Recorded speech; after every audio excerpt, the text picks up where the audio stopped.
Stacey Brown Randall is an author, a podcast host. She is a speaker helping business owners generate referrals without even asking, which are, of course, the lifeblood of any enterprise. Welcome, Stacey.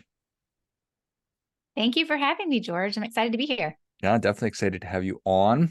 Tell us a little about your personal life, some more about your work, why you do what you do. Yeah, so I think the most important stuff is that I'm a wife to one and a mother to three. And I always say it's three too many, but that's what we've got. So until we get them out of the house, that's what we're dealing with. We've got a couple of high schoolers and a middle schooler, so we're getting closer.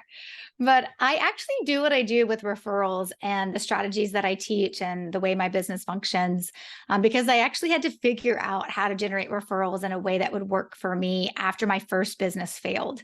So I had an HR human resource consulting firm for 4 years. I had big name clients like KPMG, BDO, Ally Bank. And after 4 years, I actually had to go back and get a JOB and go back to corporate. And I realized in about the 18 months that I sat in corporate, I was meant to be an entrepreneur. I had to figure out how to get out of there, but I also had to figure out how to make a business to be successful. One that would actually, be able to pay me and all the things that you want a business to be able to do. And I realized that how I filled the prospect pipeline, how I kept that pipeline of potential new clients filled was something that I had never quite figured out. So I never quite got off the entrepreneurial roller coaster of like that feast or famine mode, which happens, right? You get a client, you put your head down, you do the work, you look up and you're like, oh, snap, there is not another piece of work on the horizon, which can happen a lot, for consultants and such. And, depending on the type of business model you have, maybe you have reoccurring, maybe you don't, but you're constantly needing to bring in new people, particularly in the beginning. And 4 years later with that first business, I still hadn't figured out how to do that. So that was the one thing I knew I had to solve when I started my second business. My second business, I started as a productivity and business coaching practice. And I really was like, let's figure this out. I started with what I know, which was networking. I've always had a large network, and that definitely helped me start my first and my second business. But I knew I needed to figure out something different really quickly. And like I said, I've got a bunch of kids, and I got a life and all the things. So I started figuring out, okay, let's get referrals. And like everybody else, I went to Google and I'm like, Google, tell me, how do I get referrals? And what I got back was nothing I wanted to do. I didn't want to ask. I didn't want to pay. I didn't want to have to be overly promotional and gimmicky. I didn't want to have to network all the time or attend a bunch of leads groups and hope that I would actually get real referrals. And I needed to do something different. So I just tried to reverse engineer how I thought referrals would ultimately happen. And it really was a lot of throwing spaghetti on the wall to see what would stick. And in my first year as a productivity and business coach, I brought in 112 referrals, none of which that I asked for. And it was somewhere in that first year, my clients started asking, how are you doing this? Like, how are you building your business so fast? Like what's going on? And I said, I'm just getting a bunch of referrals. And they're like, how are you doing that? And that forced me to figure out, oh, there's a system and there's a strategy and there's a process behind it. Eventually, I completely shifted my business to just teaching the referral piece. And now we're 10 years in. So that was 10 years ago. And we now have a bunch of different things that we teach our clients, but it's all centered around referrals. It's just looking at referrals in every area of your business, not just trying to follow one specific strategy. But the big thing is that we teach you how to generate referrals without manipulation, without incentivizing, and without even asking. Well, you've piqued everybody's interest for sure. No manipulation, no incentivization without even asking. So yeah, a lot of people teach like the taking advantage of reciprocity. Well, to us, that's manipulation. And a lot of people will teach, hey, when a client loves you, then they should be giving you referrals. You deserve and are owed some referrals when a client loves you. Actually, all a client owes you is money for a job well done. They don't owe you anything else past that. That doesn't mean you don't deserve referrals. And that doesn't mean it wouldn't be amazing if they gave you referrals, but you're manipulating them when you use a tactic to try to take advantage of the reciprocity. And that tactic at that point is usually we'll just ask them for referrals and tell them that they owe you referrals. And then, there's a ton of tactics out there about incentivizing, like the bonus programs, right? Oh, if you send me a client, right, then I'll give you 10%, but it's a kickback. It's under the table. I mean, the real estate agent the real estate industry is the only one that does it above the table. Everybody knows when an agent refers you to another agent, there is going to be 25% that comes back to that referring agent. But everybody else, for the most part, will do it under the table. And so these are just old school tactics that have been happening forever. And I just wanted a way to make it happen where I didn't have to do anything that made me feel bad or made me uncomfortable or made me question my own moral character.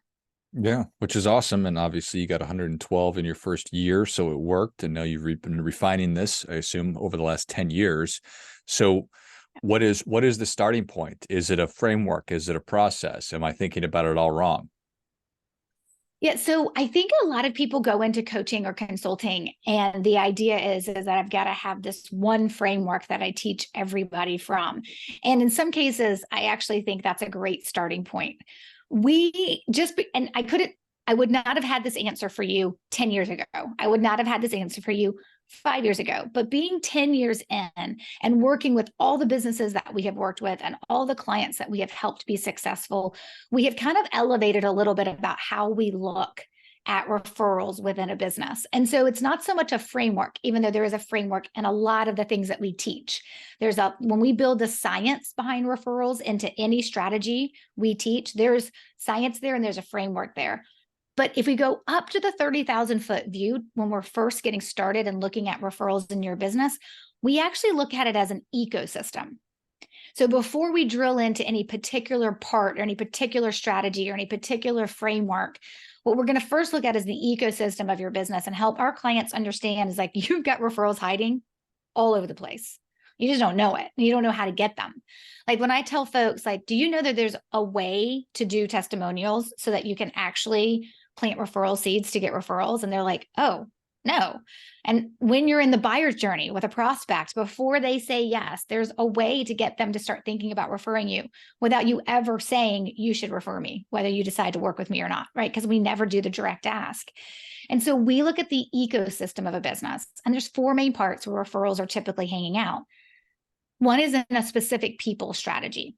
So there are strategies that you should be deploying for specific people because they fit into a category. The first one is people who've referred you before. If you have people who've referred you before, there's a specific strategy based on a framework of how we get them to give us more referrals. But it feels just like we're taking care of them. But because the language piece, which is truly the language piece, which we call referral seed, that runs throughout everything we do, is our secret sauce. That is like our proprietary piece of how this language works. It sounds normal and it sounds, like, oh, I'd be totally comfortable saying that. But it's the piece that makes everything ultimately work for someone to think about referring you. And so when we have specific people, if they've referred you before, there's a strategy, there's a plan you need to put in place of how you're going to take care of them throughout the year and plant referral seeds. But it's got to be based on what we have, the scientific framework of what actually will do that. But that's one strategy for people who've already referred you. What if you have clients or contacts or centers of influence who've never referred you and you want them to refer you, right? There's a different strategy and a framework that we follow to get someone who's never referred you to get to the place where they're comfortable referring you for the first time. But then that's the specific people are those 2 strategies. Next, we have your client experience. There are certainly ways when you're operating with a client, and every client experience is this repeatable, referable client experience where you know what to do. And some of these things just happen automatically because we've built them into your client experience where you're able to start generating referrals or start planting referral seeds. Then there's the buyer's journey. And then there's within your social media, your events, your marketing, things like that you're doing where we can also infuse your networking, where we can also infuse referrals as well. So those 4 parts are specific people strategy, referable client experience, your buyer's journey, and then what we kind of call it's kind of like a catch-all of like networking, marketing, prospecting, social media, that kind of other side of the sales piece. So that's how we look at a business. When we go in, we don't go as like, we're going to do all these things today. We start with a specific people strategy because that's the fastest ROI I can get a client, but then we're going to build on everything else from there. Nice. Well, I appreciate that. All right. So look at the ecosystem of the business. How often are are you seeing the ecosystem? You say, tell me about your business. I guess what does an engagement look like? You need to pop the hood of the business, for lack of a better term, and get to understand it. Yeah, so every business is kind of the same. Like we all Okay. like to think, oh, our business is special and it's a unicorn and Yeah. I operate different. My financial planning firm operates differently from every other financial planning firm out there. And no, they don't. Right. I Sure. tell them like every real estate agent is like, oh, I'm special. I'm like, no, I mean, you are a special human, but you are a dime a dozen. And that's actually the industries I specialize in. I specialize in the industries where they are a dime a dozen. So we're talking, right, financial advisors, business coaches and consultants, CPAs, attorneys, real estate agents, right, interior designers. You're a dime a dozen. So when I go into a business, the very first thing I do is I figure out, and this just happens because I know if I want somebody to have longevity with my strategies, I need to get them to fast success. So we don't do this like comprehensive, let me look at everything about your business. And I'm going to tell you of the 19 strategies we teach, I'm going to tell you which of those you're going to need. I have them do one simple exercise for me.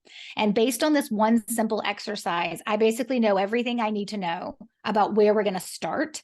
And then once they start having success, I know we're going to move into situational needs and refinement. And that one simple exercise is this. It's, do you know who your referral sources are? We call it identifying the who. Do you know who is referring you now? Because if you have no referral sources, you will start in a different place than if you have like 10 or 15 or 50 referral sources, right? But so if I have you go through and identify who your referral sources are, and you come back and you have like 25 people who've referred you, but a bunch of them haven't referred you in the last 2 years, and only some have, well, I know we need a re-engagement strategy before we can actually start cultivating more referrals, right? So I can look at your data and I can be like, oh, okay, I know where we're starting from. There's a lot of the strategies we teach, everybody will eventually go through. It's just in what order and in what time frame. But if you can identify your referral sources, and we teach a really simple way to do this, and that is the easiest way to do this is to reverse engineer the information. First, list out all of your clients at a minimum from the last year. But if you want a gold star and you're working with me, I'm going to make you go back 3 or 4 years. So I want you to list out every new client you brought on board in 2023 and 2022 and 2021 and in 2020. And if 2020 was a crazy year for you, I tell folks to go back to 2019, just so we have a baseline. Then we're going to look at how many, like if you look at all your clients' names, then we're going to figure out where did they come from? What was their source, right? So if I did this in my business, I would have clients over those last 4 years, and a good majority of them would come from referral sources. But I also will get clients because they hear me here on the podcast with you, right? And like, so some hear me from podcast, and since my book's been out as long as it has, I also get people who just do a Google search on referrals or an Amazon search on referrals, and my book pops up, right? So I know the main ways most people are going to find their way into my ecosystem, right? Find their way into my world, but most people don't, because they don't always track it. So you sometimes have to recreate this information, but where did your clients come from? Did you meet them at a networking event? Did they happen to answer a cold call? Probably not, but you may have some like that. Are they a previous colleague that you used to work with? Did they respond to an ad, right? Are they in some group with you? Do your kids play on the same soccer team, right?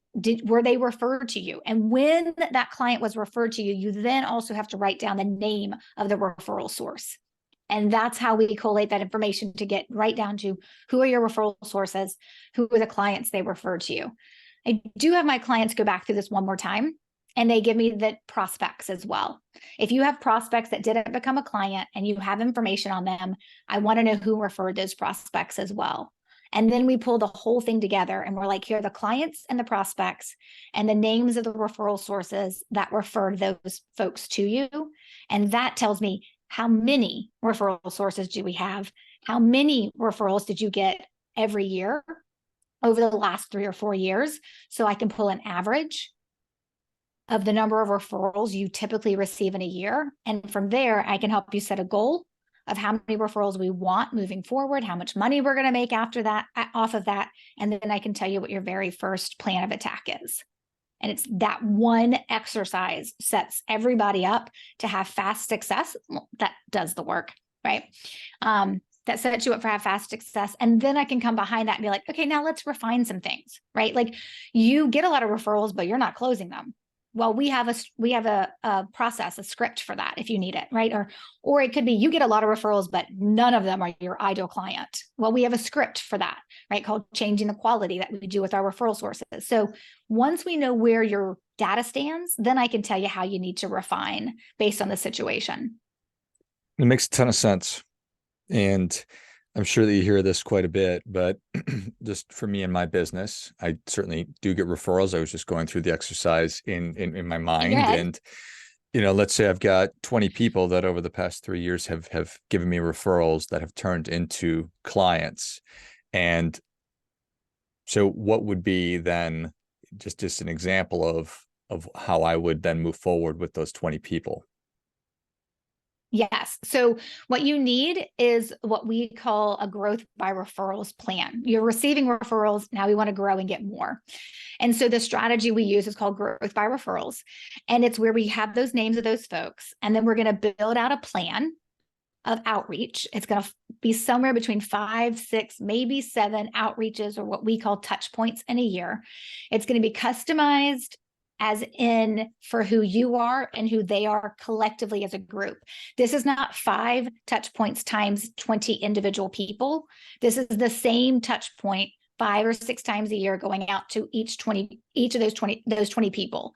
So this isn't like 5 times 20. This is like, it's these 5 touch points. You're doing it to the same people, because what we build based on our framework of how you show gratitude and thankfulness and make sure your referral sources know you don't take them for granted. And then we layer in our referral seed language. When they receive it, even though the other 19 people are receiving the same thing, it feels very individualized to them, because we base that on a lot of what's going on in the brain, behavioral economics, how we build trust, like everything's built behind that science framework. So you need a plan. It's going to have 5, 6, or 7 touch points within a year. It's going to be layered on with the right language. There's going to be great variety to this plan. This is not send them a newsletter or try to take a coffee 7 times in a year. Nobody has time for that. And of course, if your folks are not local, then you're definitely not doing that, right? And then you need to systematize it and get it into your business. So when the plan calls for you to do something, that you do it. What we find is that there's a few touch points we tell every client, you have to do these. And then there's some that you get to customize for yourself. Just because we've been doing it for so long, we know what gets us a little bit movement in terms of feedback and early success. But the very first, like this is like one of our secret sauce pieces, the very first touch point that everybody does that works with me, they send a very specific handwritten card. Now, there's different types of language depending on who the person is and what the situation is. And most people are like, are you kidding? I'm going to write a bunch of handwritten cards and I'm going to start this process of getting referrals. I'm like, yeah, you're not going to unleash a river of referrals from that one touch point. But as you build the experience of all those additional touch points, this is how it works. And some of these things are super simple and they don't cost you any money. But until you see that roadmap, right? Until you see that framework, it doesn't make as much sense. But that's what, if you told me you had 20 referral sources, I'd be like, great, George, let's get to work, because we should be able to double or triple your referrals in a year if you follow this plan, as long as those are people who've referred you in the last 2 years. We need to do some other things if it's been longer than that. That's awesome. When you tell people that you're going to write a handwritten note, I imagine that you get the response that you shared, which is kind of surprise. Yes, there's a surprise. And then the other thing I get is, what if my handwriting stinks? And this is where very no BS, straightforward, straight shooter Stacey comes in. And my response is, I don't care. You're going to write it. And that may mean you have to write in all caps, or you're going to have to write slow. Like, I've got a podcast episode coming out in a couple of weeks, and it's one of our clients, Randall, who is actually in the program. He's a CPA. And he's been in 6 months, and he's almost tripled his referrals from last year, just in his 6 months that he's been in this year. And he talks about writing that first card. And he was like, I was dreading it because my handwriting is terrible, but I did it because Stacey told me I had to. He goes, and that really started his very quick success. I mean, he had 30 referrals in his first 30 days. I mean, his first 90 days. So yes, that's not the only thing he's done. That's not why his results, why he's almost tripled his referrals in 6 months, but it is part of the process. And the thing about it is when people say, is it really going to work? I'm like, yeah, it used to be like, yes, you got to trust me. And now I'm like, yes, trust me. And I've got 10 years saying it's going to work. Like the data is there, right? As they say, the proof is in the pudding. I think that that's great. Well, Stacey, thank you so much for coming on. Where can people learn more about you and how can people engage with you? Yeah, the best way if you're a reader is actually to just go get my book from Amazon or anywhere books are sold. It's Generating Business Referrals Without Asking. It's about 10, $15, depending on what Amazon is selling it for, and even any given day. And there's a link inside that book where you can download additional resources that'll help you do this exercise we just talked about, and some other resources that are available as well. So you can go get the book anywhere, Generating Business Referrals Without Asking, or if you're a podcast folks listening to your podcast, maybe the podcast is Roadmap to Referrals. And we have great things for folks to just start that journey. Those are the two best places to start. Excellent. Well, if you enjoyed this as much as I did, show Stacey your appreciation and share today's show with a friend who also appreciates good ideas. Pick up your copy of Generating Business Referrals Without Asking at Amazon and start that process. And then check out the Roadmap to Referrals podcast and figure out if this is what you need to get your referral process started in the first place. You know what I'm talking about. Thanks again, Stacey. Thank you. Until next time, remember, do your part by doing your best.